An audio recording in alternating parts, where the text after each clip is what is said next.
তাঁর বয়স যখন মাত্র 7 বছর, তখন এক সন্ধ্যায় তাঁর বাড়িতে এক প্রাপ্তবয়স্ক আত্মীয়ের দ্বারা সেই প্রথম যৌন নিগ্রহের শিকার হয়েছিলেন। ময়মনসিংহের সেই সংকীর্ণ গলিপথে সবেমাত্র সূর্যাস্তের শেষ আলোটুকু নিভে আসছিল। ছোট্ট তসলিমা তার ঘরে বসে একটি পুরনো কবিতার বই নিয়ে উল্টে পাল্টে দেখছিল। ঠিক এমন সময় তাদের বাড়িতে এসে উপস্থিত হয় কয়েকজন আত্মীয়। তার মধ্যে একজন প্রাপ্তবয়স্ক পুরুষ নিঃশব্দে তার ঘরে ঢুকে পড়ে। এরপর ঘরের দরজা আস্তে আস্তে বন্ধ হয়ে যায়। ভিতরে আলোগুলো জ্বলছিল মৃদুভাবে। কোনো রকম পূর্বাভাস না দিয়েই সেই অতি পরিচিত আত্মীয়ের হাত স্পর্শ করল ছোট্ট তসলিমার গোপনাঙ্গ। সেই রুক্ষ হাতের সবকটি আঙুল অসংখ্য পোকার মতো কিলবিল করে উঠতে লাগলো তার কোমল দেহের সমস্ত অঙ্গ প্রত্যঙ্গ ও বিভাজিকা জুড়ে। তার নিঃশ্বাস প্রায় বন্ধ হয়ে আসছিল। সে নিথর হয়ে গেল। তার মন তখন চূর্ণ বিচূর্ণ হয়ে গেছে, যাকে গ্রাস করে ফেলেছে এক চরম শূন্যতা। নিষ্পাপ শিশু মন বুঝতে পারছিল না কি ঘটছে। সে শুধু জানতো যে এটা তার সাথে অন্যায় হচ্ছে, যা বিরক্তিকর, ভয়ঙ্কর এবং যন্ত্রণাদায়ক। এরপর যখন সেই পাশবিক হাত দুটো তাকে বিবস্ত্র করতে উদ্যত হলো, তখন তসলিমা তাকে ধাক্কা দিয়ে দূরে সরিয়ে দেওয়ার চেষ্টা করলে সে তার কানে কানে ফিসফিসিয়ে বলল, কাউকে বলো না, কেউ তোমার কথা বিশ্বাস করবে না। সেই পাশবিক পুরুষের ক্রূর হাসি ছোট্ট তসলিমার কাছে একজন দাড়িওয়ালা পরিচিত মুখের নেকড়ের মতো মনে হতে লাগলো।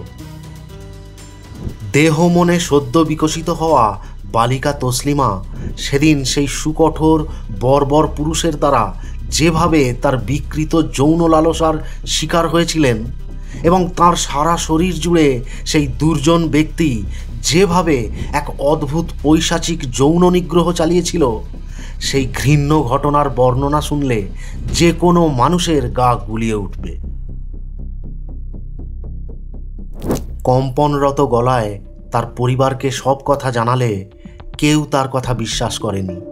উল্টে বড়দের সম্পর্কে মিথ্যা বলার জন্য তাকে তিরস্কার করা হয়েছিল। কুসুমকলির মতো এক পুতুল খেলার শৈশব চিরতরে হারিয়ে গিয়েছিল তার জীবন থেকে। যৌন নিপীড়নে আক্রান্ত হলো একটি শিশু, আর গোটা সমাজ দাঁড়ালো নির্যাতনকারীর পক্ষে। এরপর থেকে তার বড় হয়ে ওঠার বহুদিন পর পর্যন্ত সেদিনের সেই পৈশাচিক ত্রাস আর ভয়াবহ স্মৃতির মধ্যে দিয়ে কেটেছে অসংখ্য বিনিদ্র রাত। তারপরও বয়ঃসন্ধিকালে তাকে আরও বেশ কয়েকবার যৌন নিগ্রহের শিকার হতে হয়েছিল। 1980-র দশকে স্নাতক হবার পর ঢাকা মেডিকেল কলেজ হসপিটালের অ্যানাস্থেসিয়া বিভাগে তিনি চিকিৎসা অনুশীলন করতে শুরু করেন। সেই সাথে মিডফোর্ড হাসপাতালের গাইনোকোলজি বিভাগে অনুশীলনরত অবস্থায় তিনি এক বীভৎস অভিজ্ঞতার সম্মুখীন হয়েছিলেন, যা তাঁর মতো এক সদ্য তরুণীর জীবনে এনে দিয়েছিল অসংখ্য বিনিদ্র রাত। তিনি দেখেছিলেন বাংলাদেশের বহু ধর্ষিতা মহিলাদের, যারা পাশবিক অত্যাচারের শিকার, আর তারই মধ্যে কর্মরত অবস্থায় এমন একটি ভয়াবহ ঘটনাকে তিনি প্রত্যক্ষ করেছিলেন, যা পরবর্তীকালে সারা জীবন ধরে তাঁর স্মৃতিতে এক অদ্ভুত বিভীষিকার সঞ্চার ঘটিয়েছিল। এমন এক জায়গায় তিনি সেই ঘৃণ্য ঘটনার সাক্ষী থেকেছিলেন। সে জায়গার নাম ছিল হসপিটাল, যেখানে সম্মানীয় পুরুষরা সাদা কোট এবং নীতির মুখোশ পরে ঘুরে বেড়ায়। একদিন এক সন্ধ্যায় হাসপাতালে দীর্ঘ সময় কাজের পর ক্লান্তির ফলে তসলিমা একটা ফাঁকা ওয়ার্ডে বিশ্রামের জন্য গেলে তিনি জানালা দিয়ে দেখেছিলেন পাশের একটি অন্ধকারাচ্ছন্ন ঘরে একটি অসুস্থ মহিলা সহকর্মীকে একজন সিনিয়র পুরুষ ডাক্তার সেই ঘরের দরজা বন্ধ করে কি নৃশংসভাবে ধর্ষণ করেছিল। দুর্বল সেই অসুস্থ মহিলার আত্মরক্ষা করার শক্তিটুকুও ছিল না। পাশবিক অত্যাচার শেষ হলে সেই পুরুষ প্যান্টের জিপার আটকে ঢেকে ফেলে তার নিম্নাঙ্গ, আর ক্রূর হাসি হেসে সাদা পোশাকের আড়ালে আবার একজন সজ্জন ব্যক্তির মুখোশ পরে ঘর থেকে বেরিয়ে যায়। নিস্তব্ধ কক্ষে যন্ত্রণাকাতর সেই তরুণীর বিশেষ অঙ্গ থেকে গড়িয়ে পড়ে জমাট বাঁধা রক্ত। মিডফোর্ড হসপিটালের একজন অসুস্থ জুনিয়র সেবিকা সেদিন রাতে এক সিনিয়র চিকিৎসকের কাছ থেকে চিকিৎসার পরিবর্তে পেয়েছিল যৌন নির্যাতন। স্ত্রীরোগ বিশেষজ্ঞ হওয়ার পথে অধ্যয়নরত তসলিমা সেদিনের সেই পৈশাচিক ঘটনার বিভীষিকাময় অভিজ্ঞতা পরবর্তীকালে তুলে ধরেছিলেন তাঁর স্মৃতিকথায়। উল্লেখ করেছেন সেই চিকিৎসকের নাম, হাসপাতাল এবং আক্রমণের বিবরণ। অসুস্থ থাকা সেই দুর্বল অসহায় যুবতীকে বিবস্ত্র করা থেকে শুরু করে সেই রাতে যেভাবে এক নিকৃষ্টতম পাশবিক লালসা তার শরীরের সমস্ত বিভাজিকা জুড়ে বিষধর সরীসৃপের মতো দংশন করেছিল, এবং যেভাবে তাকে নগ্ন করে হিংস্র এক বর্বর পুরুষ নৃশংসভাবে যৌন নিগ্রহ চালিয়েছিল, সে ঘটনার বিস্তারিত বর্ণনা শুনলে যে কোনো মানুষের গা গুলিয়ে ওঠার সাথে সাথে মনে হবে সেটা শুধুমাত্র ধর্ষণ ছিল না, সেটা ছিল এক অদ্ভুত যৌন বিকৃতি।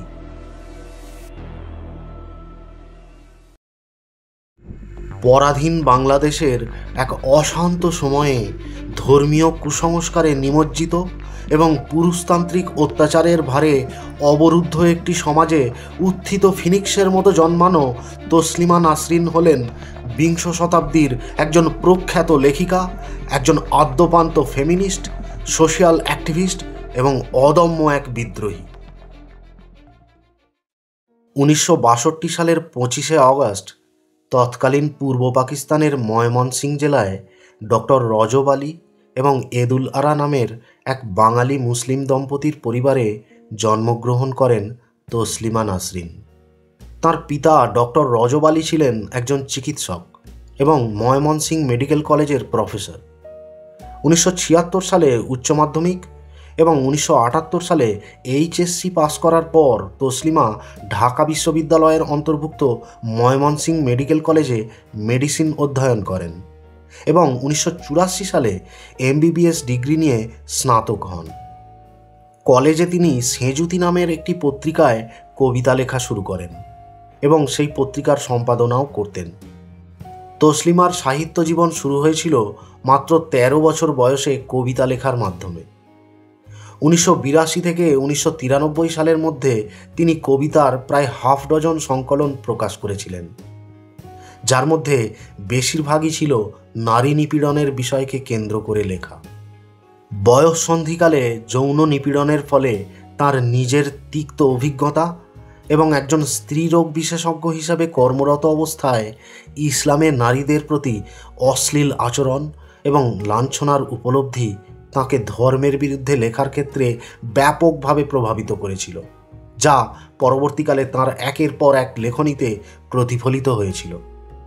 ব্রিটিশ শাসিত অবিভক্ত বাংলার একজন নারীবাদী চিন্তাবিদ, লেখিকা এবং মানবহিতৈষী রোকেয়া সাখাওয়াত হুসেইনের জীবন সংগ্রাম তসলিমাকে শিশুকাল থেকেই অনুপ্রাণিত করেছিল।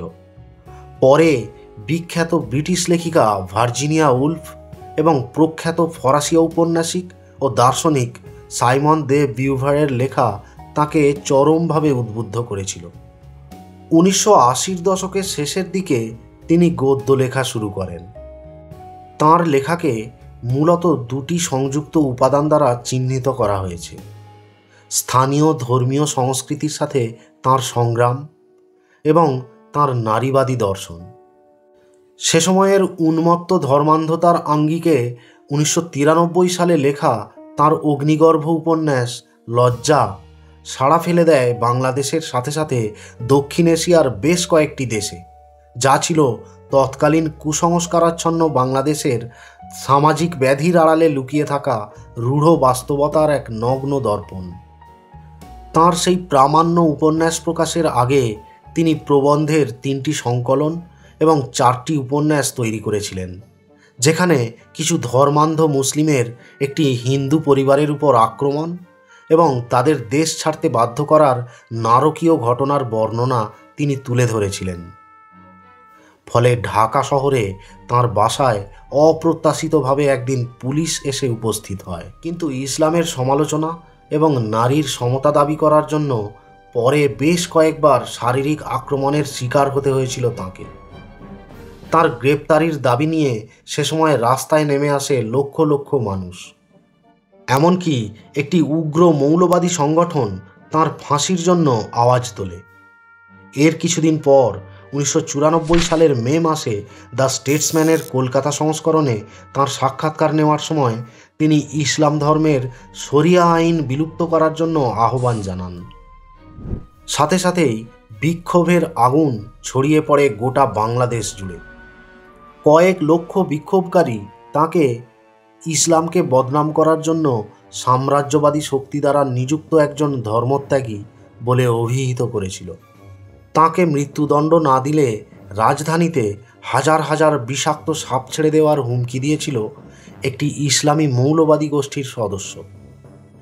এমতাবস্থায় 2 মাস আত্মগোপনে থাকার পর 1994 সালের শেষের দিকে প্রাণ হাতে নিয়ে তিনি সুইডেনে চলে যান, যার ফলস্বরূপ চিকিৎসা পেশাকে বিদায় জানিয়ে তিনি একজন পূর্ণ সময়ের লেখিকা এবং সমাজকর্মী হয়ে ওঠেন। 1994 সালেই তাঁর যুগান্তকারী উপন্যাস লজ্জা বাংলাদেশ সরকার কর্তৃক নিষিদ্ধ করে দেওয়া হয়, কিন্তু তা প্রকাশিত হওয়ার 6 মাসের মধ্যেই 50,000 কপি বই বাংলাদেশে বিক্রি হয়ে গিয়েছিল। এরপর 1999 সালে তাঁর স্মৃতিকথার প্রথম খণ্ড আমার মেয়েবেলা প্রকাশিত হলে ইসলাম এবং নবী মুহাম্মদের বিরুদ্ধে বেপরোয়া মন্তব্যের জন্য তা বাংলাদেশ সরকার কর্তৃক নিষিদ্ধ করা হয়। তাঁর স্মৃতিকথার দ্বিতীয় অংশ উতল হাওয়া বাংলাদেশ সরকার 2002 সালে নিষিদ্ধ করেছিল। তারপর তৃতীয় অংশ ক 2003 সালে বাংলাদেশি হাইকোর্ট দ্বারা নিষিদ্ধ করা হয়েছিল। অবশেষে তাঁর স্মৃতিকথার চতুর্থ অংশ সেই সব অন্ধকার বাংলাদেশ সরকার 2004 সালে নিষিদ্ধ করেছিল। এরপর আমি ভালো নেই, তুমি ভালো থেকো প্রিয় দেশ, নেই কিছু নেই এবং নির্বাচিত নামের আজ পর্যন্ত তাঁর আত্মজীবনীর মোট 7টি অংশ ভারতে দ্বিখণ্ডিত নামে প্রকাশিত হয়েছিল। কিন্তু পশ্চিমবঙ্গে কিছু ভারতীয় মুসলিম কর্মী অবিলম্বে বইটির 3000টি কপি বাজেয়াপ্ত করে ফেলে। পরে কলকাতার পিপলস বুক সোসাইটি তাঁর 7টি খণ্ডকেই পাবলিশ করেছিল। 2002 সালে তাঁর বিখ্যাত আত্মজীবনীমূলক প্রবন্ধ আমার মেয়েবেলার ইংরেজি ভার্সন মাই গার্লহুড প্রকাশিত হলে তার দ্বিতীয় আনন্দ পুরস্কার এনে দেয় তাঁকে। একদিকে যখন নিজের দেশ বাংলাদেশে তাঁর একের পর এক উপন্যাসকে নিষিদ্ধ করে দেওয়া হচ্ছিল, তখন অপরদিকে ইউরোপিয়ান পার্লামেন্ট থেকে শাখারভ পুরস্কার, মার্কিন যুক্তরাষ্ট্রের ফেমিনিস্ট মেজরিটি ফাউন্ডেশন থেকে ফেমিনিস্ট অব দ্য ইয়ার পুরস্কার, সুইডেনের সুইডিশ পেন থেকে কার্ট টাকলস্কি পুরস্কার এবং ফ্রান্স থেকে হিউম্যান রাইটস অ্যাওয়ার্ড পুরস্কার লাভ করতে থাকেন তিনি। এছাড়াও 1995 সালে জার্মানি থেকে জার্মান একাডেমিক এক্সচেঞ্জ সার্ভিস তাকে স্কলারশিপ দেয় এবং বেলজিয়ামের লুভেইন ক্যাথলিক ইউনিভার্সিটি থেকে তিনি ডক্টরেট উপাধি লাভ করার সাথে সাথে 1996 সালে গ্রেট ব্রিটেন থেকে ডিস্টিংগুইশড হিউম্যানিস্ট অ্যাওয়ার্ডও লাভ করেন তিনি। এরপর 2002 সালে নীলাঞ্জনা নামের এক চরিত্রের মধ্যে দিয়ে একটি গ্রাম্য মেয়ের প্যারিসে অভিবাসনের জীবন কাহিনীর মধ্যে দিয়ে নারী সত্তার জাগরণের আঙ্গিকে রচিত তাঁর বিখ্যাত উপন্যাস ফ্রেঞ্চ লাভার প্রকাশিত হলে তা সাড়া ফেলে দেয়। সে সময় তাঁর লেখা সবকটি প্রবন্ধ, উপন্যাস, ছোট গল্প এবং আত্মজীবনীমূলক রচনা বিভিন্ন দেশে 20টি ভাষায় অনুবাদ করা হয়, যার ফলে মার্কিন যুক্তরাষ্ট্র থেকে উড্রো উইলসন ফেলোশিপ, জার্মানি থেকে এডউইন ফিশার অ্যাওয়ার্ড এবং 2008 সালে ফ্রান্স থেকে তাঁর স্বপ্নের পুরস্কার সাইমন দে বিউভার প্রাইজে পুরস্কৃত ও ভূষিত হয়েছিলেন তিনি।